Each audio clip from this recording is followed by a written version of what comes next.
Hi guys, मैंने लेकर आया हूँ आज क्लास 10th का जो वीवीआई क्वेश्चन है कि लेसन 1 का फिजिक्स का। आज का सेशन चलने वाला फिजिक्स क्लास 10th का फिजिक्स जो बुक है उसकी एक्सरसाइज 1 उसका नाम है प्रकाश का प्रवर्तन। उसमें जितने भी ऑब्जेक्टिव क्वेश्चन जो छाटा गया है, मतलब लेसन बाय लेसन करते जा रहे हैं।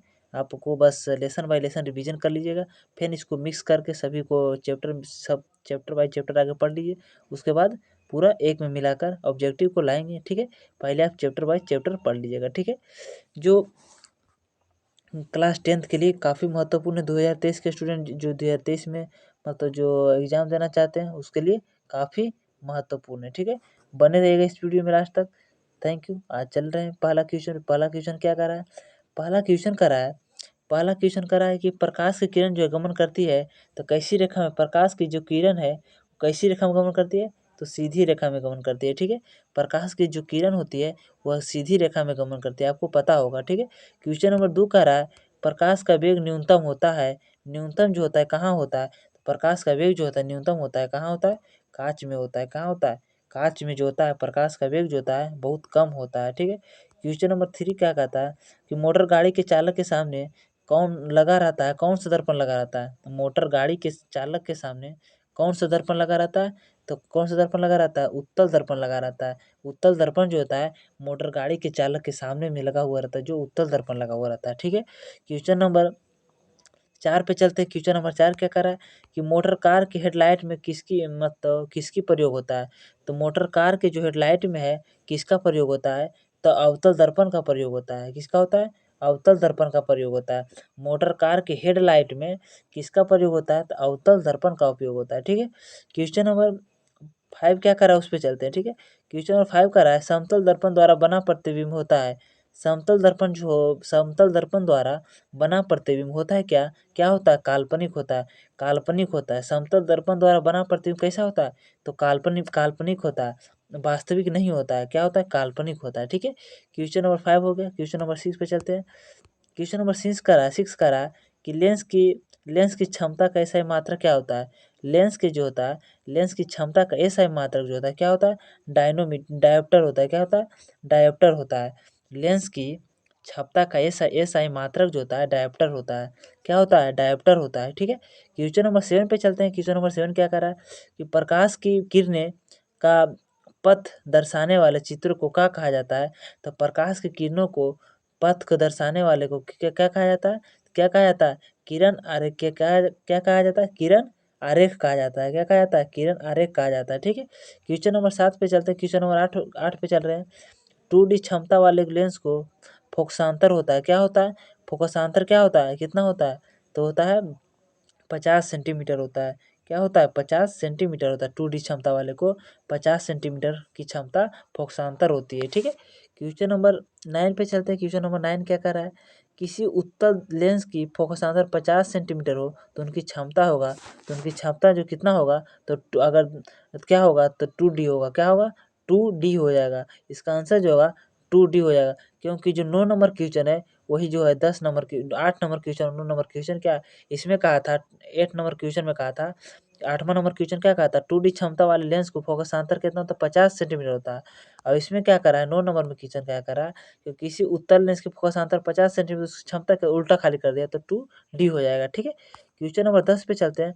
क्वेश्चन नंबर 10 क्या कर रहा है, प्रकाश की किरणें के समूह को क्या कहते हैं, तो क्या कहते हैं, किरण पुंज कहते हैं। क्या कहते हैं, किरण पुंज कहते हैं। कि प्रकाश की जो ढेर सारी किरणें एक साथ निकलती है उससे कहा जाता है किरण पुंज कहा जाता है, ठीक है। उत्तल लेंस की क्षमता होती है, उत्तल लेंस की क्षमता होती है जो कैसी होती है, तो धनात्मक होती है। उत्तल लेंस की जो क्षमता होती है वो कैसी होती है, धनात्मक होती है, ठीक है।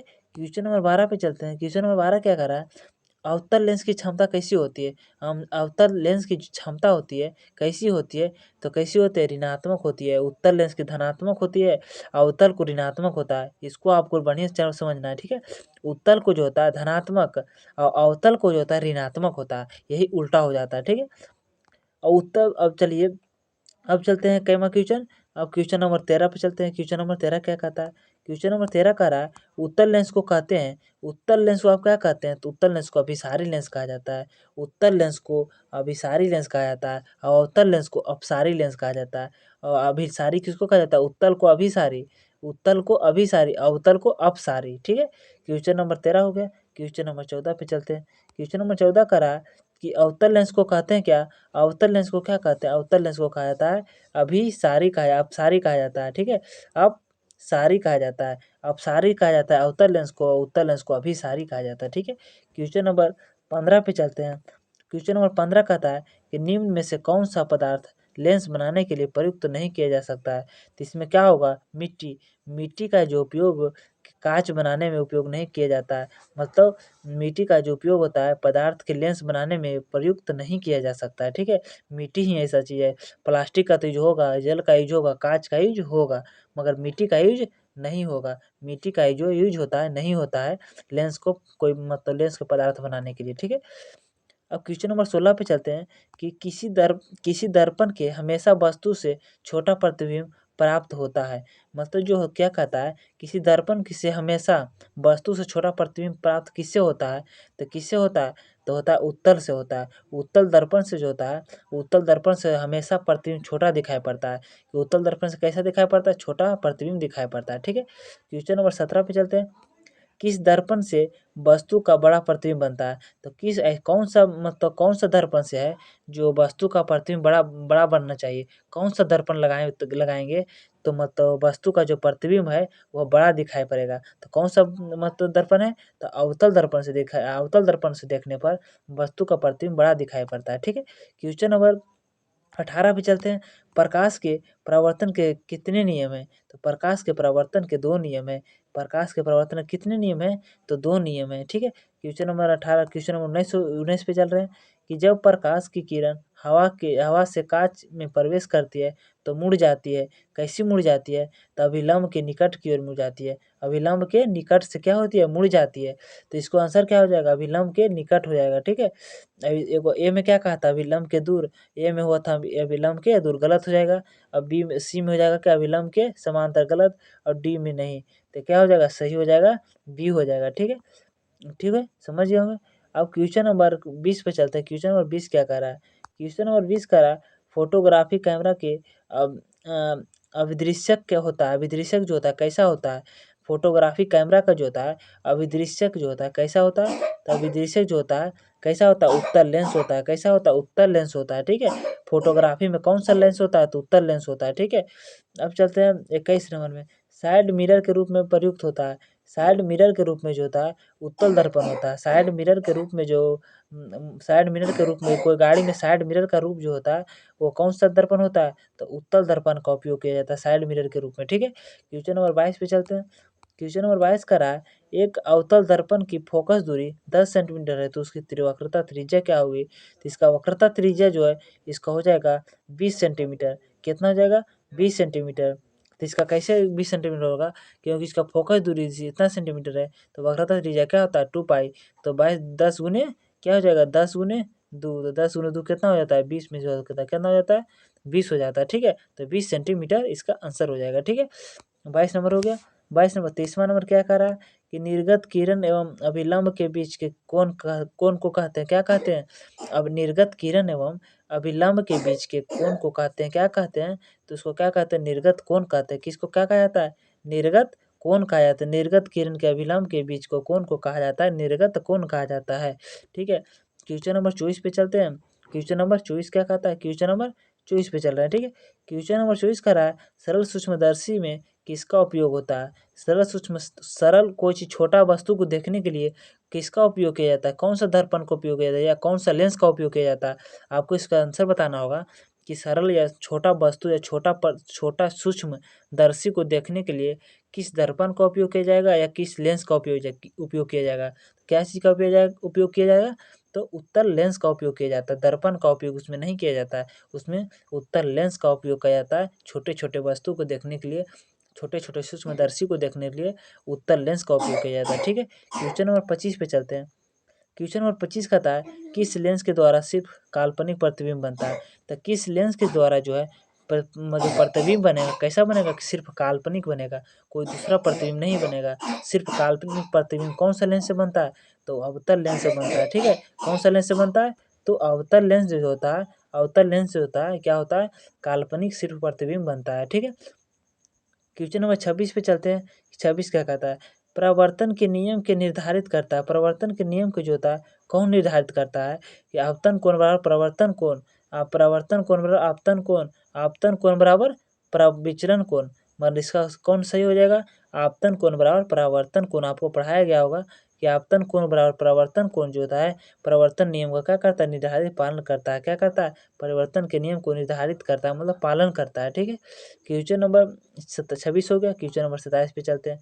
काल्पनिक प्रतिबिंब होता है, काल्पनिक प्रतिबिंब कैसा होता है, तो काल्पनिक प्रतिबिंब जो होता है क्या होता है, सीधा होता है। कैसा होता है, काल्पनिक प्रतिबिंब जो होता है वस्तु के सीधा होता है और बराबर होता है। ठीक है, वस्तु कैसा होता है, सीधा होता है। ठीक है, 27 नंबर हो गया। 28 नंबर पे चलते हैं। लेंस में मुख्य फोकस की संख्या कितनी होती है, लेंस में जो होता है मुख्य फोकस की संख्या कितनी होती है, तो आपको पता होगा कि लेंस में जो होता है मुख्य फोकस की संख्या जो होती है कितनी होती है, 2 होती है। कितनी होती है, लेंस की संख्या कितनी होती है, तो 2 हो जाता है। 2 इसका आंसर हो जाएगा, कहाँ हो जाएगा 2, मतलब मुख्य लेंस की जो फोकस दूरी की संख्या कितनी होती है, 2 होती है। ठीक है, क्वेश्चन नंबर 29 पे चलते हैं। सर्च लाइट का प्रवर्तक सतह होता है। सर्च लाइट का जो प्रवर्तक सतह जो होता है, सतह जो होता है कैसा होता है, तो सर्च लाइट का जो प्रवर्तक सतह होता है अवतल होता है। कैसा होता है, अवतल होता है।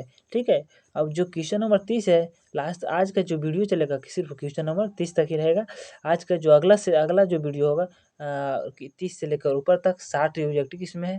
तो ऑब्जेक्टिव का पूरा मतलब ये लेसन 1 का जो प्रकाश के प्रवर्तन है उसके लिए एक एक्सरसाइज में लगभग 60-62 को ऑब्जेक्टिव छाट कर लाए हैं। उसमें वेरी इंपॉर्टेंट है, जो आप अगर याद कर लीजिएगा तो आपको इस चैप्टर से कोई और ऑब्जेक्टिव नहीं छूटेगा। ठीक है, आप बने रहिएगा इस वीडियो को। अगर वीडियो अच्छा लगा आपको तो चैनल को सब्सक्राइब कर लीजिएगा और दोस्तों के साथ शेयर जरूर कीजिएगा। ठीक है, चलिए अब अगला चल रहे हैं क्वेश्चन पे। अगला क्वेश्चन क्या कर रहा है, ठीक है, अगला क्वेश्चन कर रहा है कि दाढ़ी बनाने के लिए कौन सा दर्पण प्रयुक्त किया जाता है। दाढ़ी को बनाने के लिए मनुष्य को कौन सा दर्पण उपयोग करता है, तो कौन सा दर्पण उपयोग करता है, तो अवतल दर्पण उपयोग करता है। कौन सा दर्पण, अवतल दर्पण का जो होता है दाढ़ी बनाने में उपयोग किया जाता है। ठीक है, क्वेश्चन नंबर जो 30 तक है वेरी वेरी इंपॉर्टेंट है, इसको आप याद कर लीजिएगा। अगर आप रिवीजन करते चलिएगा एक्सरसाइज बाय एक्सरसाइज तो आपको बहुत बढ़िया एग्जाम में बहुत फायदा होगा। और एग्जाम में जो है पैटर्न के हिसाब से बहुत लाजवाब क्वेश्चन पूछ जो ये सब जितने क्वेश्चन है सभी पूछे हुए सवाल को मैंने लाया हूँ। ठीक है, आप बने रहिएगा इस चैनल पे। अगर आप अच्छा लगा तो दोस्तों के पास शेयर जरूर कीजिएगा और लाइक सब्सक्राइब जरूर कीजिएगा। Thank you.